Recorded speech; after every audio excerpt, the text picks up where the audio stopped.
പ്രിയപ്പെട്ട സുഹൃത്തുക്കളെ, ഈ കഴിഞ്ഞ ദിവസങ്ങളിൽ പുറത്തു വന്ന ഏറ്റവും പ്രധാനപ്പെട്ട വാർത്തകളിലൊന്ന്, അടുത്ത DGP ആകാനായി കേന്ദ്ര ഗവൺമെൻറ്റിലേക്ക് അയച്ച പട്ടികയിൽ ADGP MR അജിത് കുമാറിനെ തിരികെ കയറ്റാൻ പിണറായി സർക്കാർ അല്ലെങ്കിൽ പിണറായി വിജയൻ നടത്തിക്കൊണ്ടിരിക്കുന്ന വളരെ ഗൗരവതരമായിട്ടുള്ള ശ്രമങ്ങളാണ്. എൻ്റെ ഓർമ്മ ശരിയാണെങ്കിൽ DGP പട്ടികയിൽ ഉള്ളവർ എന്ന് പറയുന്നത് നിതിൻ അഗർവാൾ എന്ന് പറഞ്ഞൊരു ഉദ്യോഗസ്ഥനുണ്ട്, റവദ ചന്ദ്രശേഖർ എന്ന് പറഞ്ഞ വേറൊരു ഉദ്യോഗസ്ഥനുണ്ട്, യോഗേഷ് ഗുപ്ത എന്ന് പറയുന്ന വേറൊരു ഉദ്യോഗസ്ഥനുണ്ട്. ഈ 3 പേരാണ് ലിസ്റ്റിലുള്ളത് എന്നാണ് ഞാൻ മനസ്സിലാക്കുന്നത്. അവർക്കാണ് DGP ആകാനുള്ള യോഗ്യതകൾ, എത്രയോ 30 വർഷം കംപ്ലീറ്റ് ചെയ്യലൊക്കെ ആയിട്ടുള്ള യോഗ്യതകൾ ഉള്ളത് അവർക്കാണ്. എന്നാൽ അവരിൽ 2 പേരോട്, അതായത് റവദ ചന്ദ്രശേഖരോടും നിതിൻ അഗർവാളിനോടും തങ്ങൾക്ക് കേരളത്തിലേക്ക് വരാൻ താല്പര്യമില്ല എന്ന് പറയണം എന്ന് പറഞ്ഞുകൊണ്ട് അവരുടെ മേൽ സമ്മർദ്ദം ചെലുത്തുകയാണ് സംസ്ഥാന സർക്കാർ. അങ്ങനെ നമ്മൾ ഇതുവരെ കേട്ടുകേൾവിയില്ല. ആ ഉദ്യോഗസ്ഥന്മാരോട് പറയുകയാണ്, നിങ്ങൾക്ക് കേരളത്തിലേക്ക് വരാൻ താല്പര്യമില്ല എന്ന് പറയണം എന്ന്. അവരതിന് വശംവദരായി എന്ന് നമുക്ക് പറയാൻ കഴിയില്ല. അവരതിന് തയ്യാറല്ല, തങ്ങൾക്ക് താല്പര്യമുണ്ട് എന്നുള്ള നിലയിലാണ് അവർ നിൽക്കുന്നത് എന്നാണ് നമ്മൾ കേൾക്കുന്നത്. അതുപോലെ തന്നെ യോഗേഷ് ഗുപ്ത എന്ന് പറഞ്ഞ വേറൊരു ഉദ്യോഗസ്ഥൻ, അദ്ദേഹം വിജിലൻസ് ഡയറക്ടറായിരുന്നു. അദ്ദേഹവും ഈ ലിസ്റ്റിലുണ്ടെങ്കിലും അദ്ദേഹത്തോട് ഒരു താല്പര്യവും ഈ സംസ്ഥാന സർക്കാരിനില്ല. അത് പല കാരണങ്ങൾ കൊണ്ട്. അതിൽ പ്രധാനപ്പെട്ടത് PP ദിവ്യക്കെതിരെ കേസെടുക്കണം എന്ന് അദ്ദേഹം പറഞ്ഞുകൊണ്ടാണ് എന്നാണ് നമുക്ക് അറിയാൻ കഴിയുന്നത്.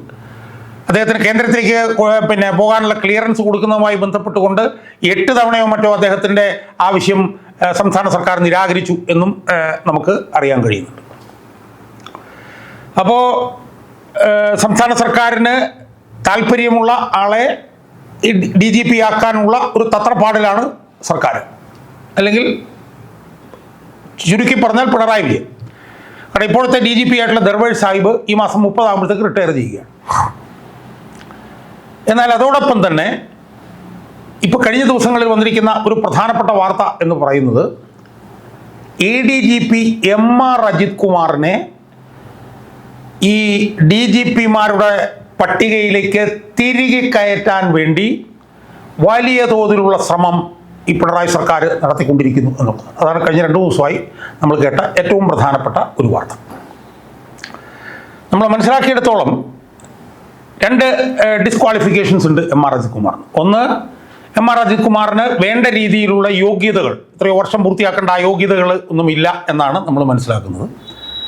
എന്നാൽ അതോടൊപ്പം തന്നെ MR അജിത് കുമാറിനെതിരെ ഒരുപാട് ഗുരുതരമായിട്ടുള്ള ആരോപണങ്ങൾ നിലനിൽക്കുന്നുണ്ട്. അപ്പോൾ ആ സാഹചര്യത്തിൽ MR അജിത് കുമാർ ആത്യന്തികമായി DGP ആകുമോ ഇല്ലയോ എന്നുള്ള കാര്യം നമുക്കറിയില്ല.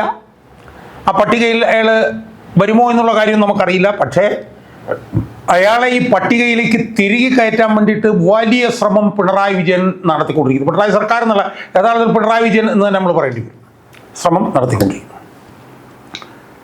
അതെന്തുകൊണ്ടാണ് പിണറായി വിജയൻ ഈ MR അജിത് കുമാർ എന്ന് പറഞ്ഞയാളെ DGP പട്ടികയിൽ ഉൾപ്പെടുത്താൻ വേണ്ടിയിട്ട് ശ്രമിക്കുന്നത് എന്ന് പറഞ്ഞാൽ, ആ പട്ടികയിൽ ഉൾപ്പെടുത്തപ്പെട്ട് കിട്ടിയാൽ പിന്നെ സംസ്ഥാന സർക്കാരിന് MR അജിത് കുമാറിന് അനുകൂലമായി തീരുമാനിക്കുന്നതിന് യാതൊരു പ്രശ്നവുമില്ല.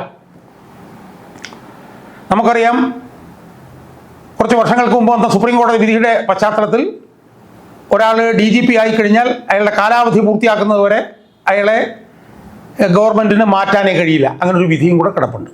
അങ്ങനെ വരുമ്പോൾ MR അജിത് കുമാർ എന്ന് പറഞ്ഞ ADGPയെ DGP ആക്കാൻ പിണറായി വിജയന് വളരെയധികം താല്പര്യമുണ്ട് എന്ന് വരുന്നു. കാരണം അങ്ങനെ ഇല്ല എന്നുണ്ടെങ്കിൽ ഇയാളെ ഈ പട്ടികയിലേക്ക് തള്ളിക്കയറ്റാൻ വേണ്ടിയിട്ട് ഗവൺമെൻറ് ഇതുപോലുള്ള ശ്രമങ്ങൾ നടത്തില്ല. സ്വാഭാവികമായും അയാളെ പട്ടികയിലേക്ക് വരില്ല എന്ന് തന്നെയാണ് നമ്മൾ കരുതിക്കൊണ്ടിരുന്നത്. കാരണം അയാൾ വഹിച്ചിരുന്ന തസ്തികയിൽ നിന്ന് മാറ്റി നിർത്തിയിട്ടുണ്ട്. അയാൾക്കെതിരെ പല തലത്തിലുള്ള അന്വേഷണങ്ങൾ നടക്കുന്നുണ്ട്. അതിൻ്റെ വിശദാംശങ്ങളിലേക്ക് വരാം. അപ്പം അതിനകത്തൊക്കെ പലതിലും സർക്കാർ അയാളെ സഹായിക്കാൻ വേണ്ടി ശ്രമിക്കുന്നുണ്ടെങ്കിൽ അയാൾക്കെതിരെ പലതരത്തിലുള്ള ഗൗരവതരമായിട്ടുള്ള അന്വേഷണങ്ങൾ നടന്നുകൊണ്ടിരിക്കുകയാണ്. അപ്പോൾ സാഹചര്യത്തിൽ അയാൾ ഒരു കാരണവശാലും DGP ആയി വരാൻ പാടില്ലാത്തതാണ്. ആ പട്ടികയിൽ പോലും അയാൾ വരാൻ പാടില്ലാത്തതാണ് എന്ന് മാത്രമല്ല, അയാൾക്ക് അതിനാവശ്യമായിട്ടുള്ള യോഗ്യതകളില്ല എന്ന് പോലും നമ്മൾ കേൾക്കുന്നു.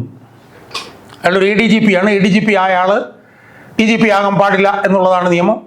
അതൊക്കെ മറികടക്കുന്നതിന് വേണ്ടി അനിൽ കാന്ത് എന്ന് പറഞ്ഞ ADGP നേരത്തെ DGP ആയിട്ടുണ്ട്. അതൊക്കെ ചൂണ്ടിക്കാണിച്ചുകൊണ്ട് ഇയാളെ DGP ആക്കാൻ വേണ്ടിയിട്ട് വലിയ തോതിലുള്ള ശ്രമങ്ങൾ പിന്നെ പിണറായി സർക്കാർ നടത്തിക്കൊണ്ടിരിക്കുന്നു. അതിന് പിണറായി വിജയൻ്റെ ആശീർവാദങ്ങൾ അതിൻ്റെ പുറകിലുണ്ട് എന്നുള്ള കാര്യത്തിൽ ഒരു തർക്കമില്ല. സുഹൃത്തുക്കളെ, നമ്മൾ ഈ ഉദ്യോഗസ്ഥൻ അപ്പം സ്വാഭാവികമായും എന്തിനാണ് അയാൾ അങ്ങനെ ശ്രമിക്കുന്നത് എന്നുള്ളതാണ്. അത് ഞാൻ ഈ വീഡിയോയുടെ അവസാന ഭാഗത്തേക്ക് ഞാൻ മാറ്റി വെക്കുകയാണ്. അതിനു മുമ്പ് MR അജിത് കുമാർ എന്ന് പറഞ്ഞ ഉദ്യോഗസ്ഥനുമായി ബന്ധപ്പെട്ടിട്ടുള്ള വിവാദങ്ങൾ നമ്മളൊന്ന് പരിശോധിക്കണം.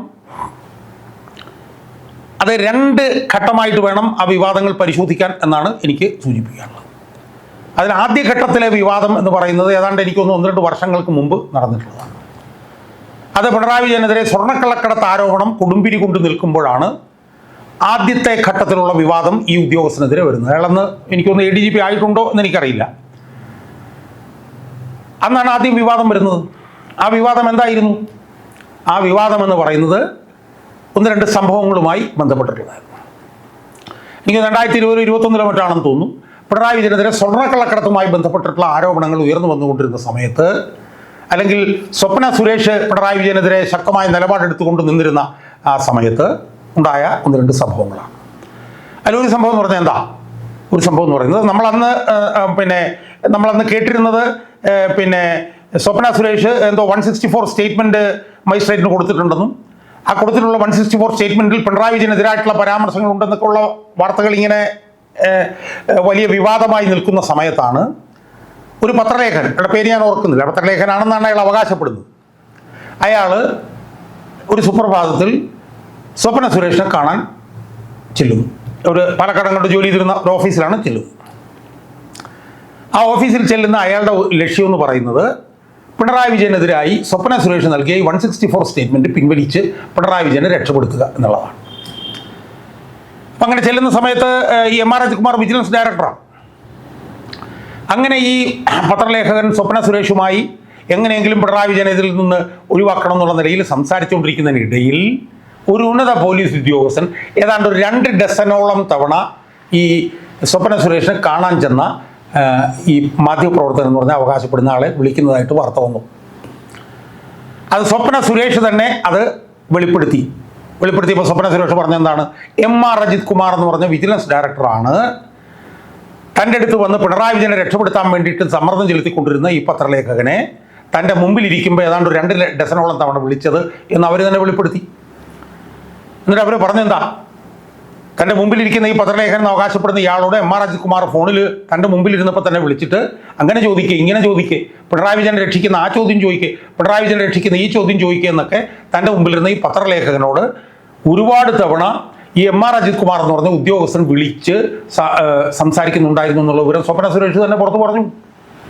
അപ്പോൾ നമ്മൾ ആലോചിച്ച് നോക്കിയോണം. വിജിലൻസ് ഡയറക്ടറാണ് MR അജിത് കുമാർ. ആ വിജിലൻസ് ഡയറക്ടർ എന്ന് പറഞ്ഞാൽ vigilance and anti corruption bureau ആണ് എന്നുള്ളത് ആലോചിച്ച് നോക്കണം. അതിൻ്റെ ഡയറക്ടറായിട്ടിരിക്കുന്ന ആൾ ഒരു അഴിമതി കേസിൽ ആരോപണം ഉന്നയിക്കപ്പെട്ടിട്ടുള്ള കേരളത്തിൻ്റെ മുഖ്യമന്ത്രിയെ രക്ഷപ്പെടുത്താൻ വേണ്ടി ഒരു പത്രലേഖകനെ ആ കേസിൽ പ്രതിയായി നിൽക്കുന്ന ഒരാളുടെ അടുത്തേക്ക് പറഞ്ഞു വിടുകയാണ്. ആലോചിച്ചു, എവിടെയെങ്കിലും നമ്മൾ കേട്ടിട്ടുണ്ടോ?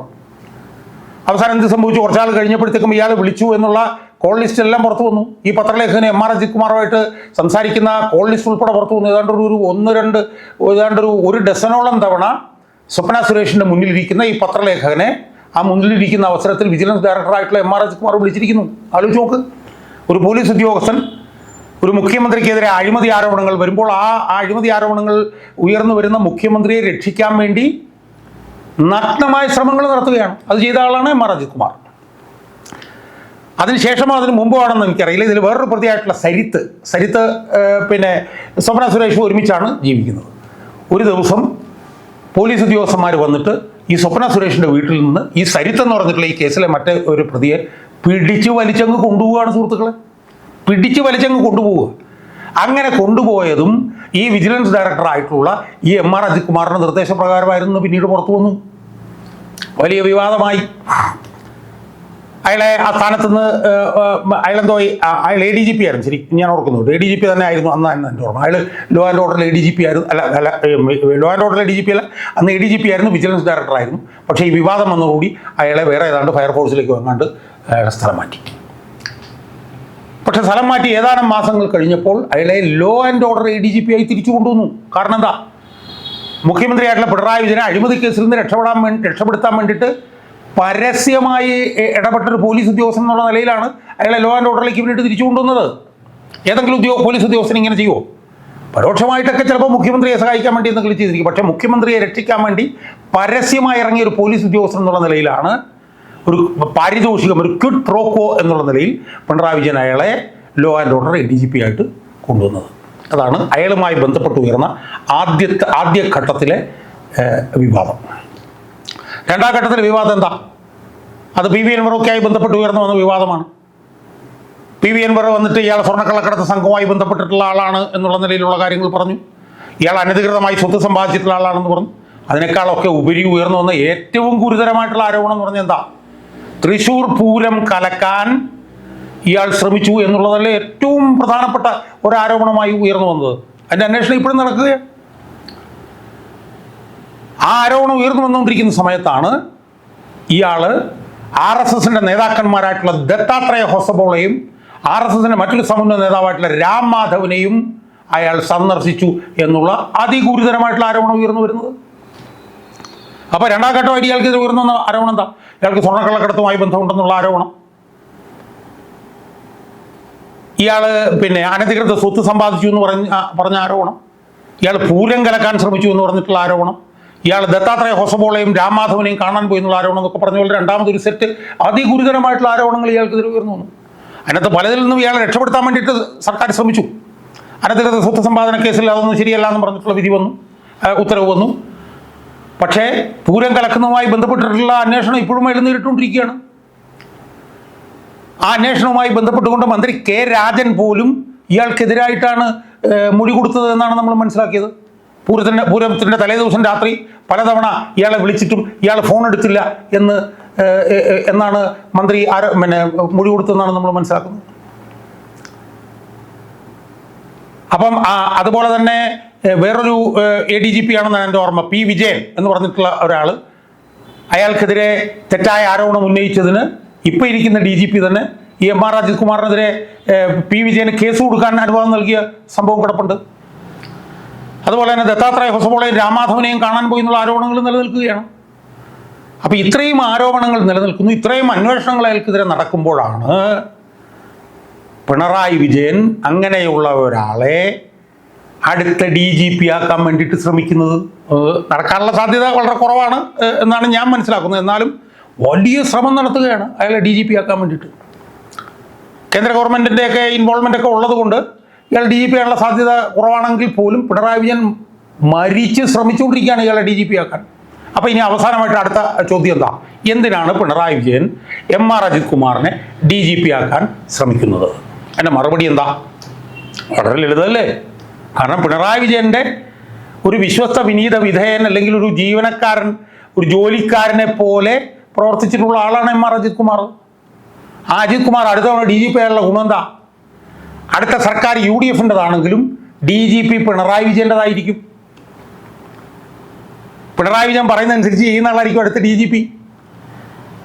പിണറായി വിജയനും അടുത്ത തവണ 3.0 എന്നൊക്കെ പറയുന്നുണ്ടെങ്കിൽ ജയിക്കാനുള്ള സാധ്യത തുലവും കുറവാണെന്ന് പിണറായി വിജയൻ തന്നെ ബോധ്യമുള്ളതാണ്. അപ്പോൾ സ്വാഭാവികമായും ഇനി താൻ അടുത്ത തവണ ജയിച്ചില്ലെങ്കിൽ പോലും തൻ്റെ തീട്ടൂരങ്ങൾ നടപ്പിലാക്കുന്ന, തന്നോട് മാത്രം ഈ പറഞ്ഞ പോലെ ആത്മാർത്ഥതയുള്ള, തന്നോട് മാത്രം പ്രതിബദ്ധതയുള്ള, താൻ നിയമിച്ച ഒരു DGP അവിടെ ഉണ്ടെങ്കിൽ തൻ്റെ പല കാര്യങ്ങളിലും തനിക്ക് അനുകൂലമായി നിലപാടെടുക്കാൻ കഴിയും എന്നുള്ള പ്രതീക്ഷയിൽ അടുത്ത UDF സർക്കാർ വരുമ്പോഴും തൻ്റെ ഏറ്റവും വേണ്ടപ്പെട്ടവനെ DGP ആക്കാനുള്ള മ്ലേച്ഛമായിട്ടുള്ള ശ്രമമാണ് പിണറായി വിജയൻ നടത്തിക്കൊണ്ടിരിക്കുന്നത്.